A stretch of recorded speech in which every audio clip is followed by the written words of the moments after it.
Welcome back to our budgeting discussion. This time we're going to be discussing the labor budget. Now remember, with the labor budget, we have now already completed the production budget, and now we need to figure out how many materials do we need, how much labor do we need, and how much overhead do we expect to use based on that level of production. So the sales budget has to come first, as we'll see in the next illustration, then the production budget. But at that point, we can do all three of these budgets at the same time, or without any other budgets needed. We can do labor, materials, manufacturing overhead. Those three can come in any order. They don't link to one another. Now again, these all do link back to the production budget, and they relate to production needs, but they don't link to one another, labor, materials, or overhead. So this is another illustration, same thing as before. We started with our sales budget, which helped us determine what we needed to produce. And with our production budget, now we know we need to produce X number of units. So that means we need so many materials, so much labor, and we expect to use so much overhead. Keep in mind, all of these things cost money, which is why they're going to tie down to the cash budget. But they're also eventually expenses once we sell the units, which are going to lead to the income statement. And with materials specifically, you'll see this little line linking it over to the budgeted balance sheet. The reason for that is that with direct materials, we expected to have so many units left at the end. We produced, or we bought a few more than we needed, so that ends up with the balance sheet. But notice, direct labor does not. We don't have ending or beginning inventories of labor. We use the labor as, or we pay for the labor as we use it. We can't store labor per se. So for this labor budget, this is going to be a relatively straightforward and simple budget once we're given the amounts that we need. We need to know, this is actually three things. We need to know the expected number of units produced, which came from our production budget. We just bring it on forward. And the two additional things we need are labor hours required per unit. So very similar to the pounds of materials needed per unit. Here we have X number of labor hours.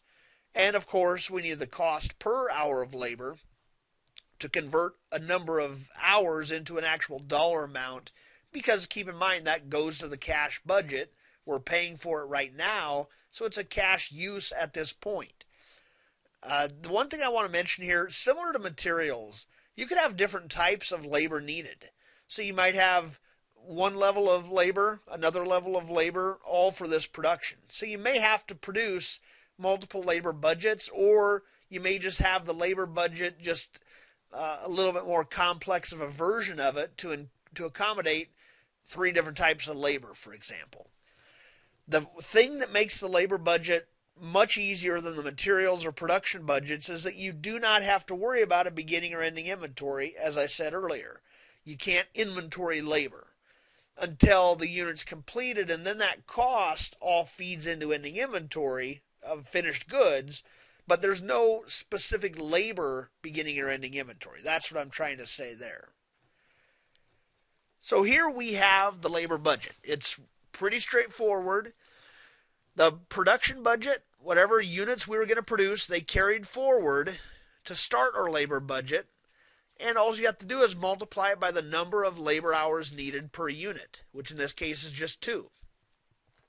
No beginning or ending inventories, so the units to produce multiplied by the 2 hours gives you the direct labor hours needed. There are, again, no beginning or ending inventories to worry about. Each month is on its own. You don't carry anything forward. You don't have to look back for anything. Once you know the number of hours needed, you simply multiply it by the cost per hour, which in this case is $12 per hour for that level of labor, and that gives you the budgeted direct labor cost.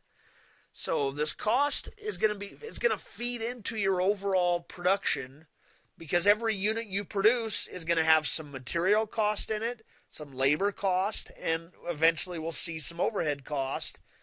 So it's going to feed into that inventory asset, and eventually it'll cause a cost of goods sold expense. But for right now, just looking at this individual budget, we just have that dollar amount, and the only thing we can tell is that we're going to pay that amount. So that's how that feeds into the cash budget And again, we're going to talk about all these other budgets in our later sessions, but just remember the linkage that I showed you was to the cash budget. And it linked from the production budget, of course. So that takes us to the end of our discussion on the labor budget. Again, a very brief discussion. But if you have any questions as you're going through one of these, you can certainly send that on.